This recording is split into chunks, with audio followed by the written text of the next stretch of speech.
Hey, welcome to another OnSign Spotlight. So for this video, I'm going to show you how to manage the brightness of your screens. Exactly. With OnSign, you can schedule and manage the brightness of a single player, of a group of players, or even all of your players at once. So take a look at this video and let me show you how to do that.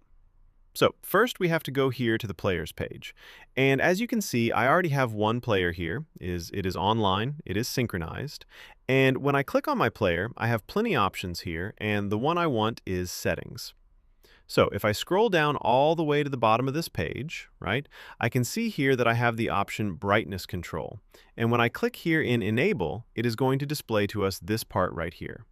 So this is going to be basically the default brightness, okay? So whenever the player is not in a time schedule, this is the brightness intensity that you're going to be having on your screens. Why is it important? Okay, so let me just tell you why my clients usually ask me how to do that and why is it important for them. So if you have an LED panel that stays outdoors, you probably want that screen to be brighter on sunlight, right? And darker when it is nighttime. Because if you have a screen that is too bright when it's night, you're probably going to be having problems with the government or people not enjoying your signs. So what we want here is to make your signs look good. So that's why brightness control is so important. Well, the main feature of this tool right here is the possibility to schedule the brightness control. So what I'm going to do is I'm just going to click here in Add Another. And down here, I can choose the time range to a different intensity of brightness. So let's just start from, let's say that I want to reduce my brightness intensity when it's nighttime.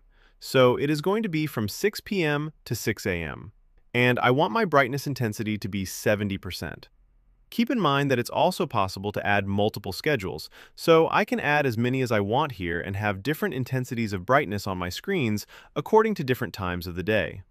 Another important thing about this feature is that OnSign supports two different methods for brightness control. One based on the player's hardware capabilities, and another implemented through software. Hardware brightness control is the ideal option, as it provides true energy savings by controlling the intensity of the backlight on LED panels. However, this option is only supported on a limited number of devices, such as professional signage displays. If you are working with a player that does not support native hardware brightness control, then software brightness control is the way to go. Software brightness control works on all OnSign players, regardless of device support. It provides a similar visual effect, allowing you to adjust brightness as needed. In addition, it can also deliver significant energy savings on devices where each pixel is individually controlled, such as large outdoor LED panels. Perfect! So this is how you can create and manage the brightness of your screens to make your signs even better. So that was it for this OnSign Spotlight. I hope you've enjoyed it. Stay tuned for our next videos. OnSign. One platform, all features.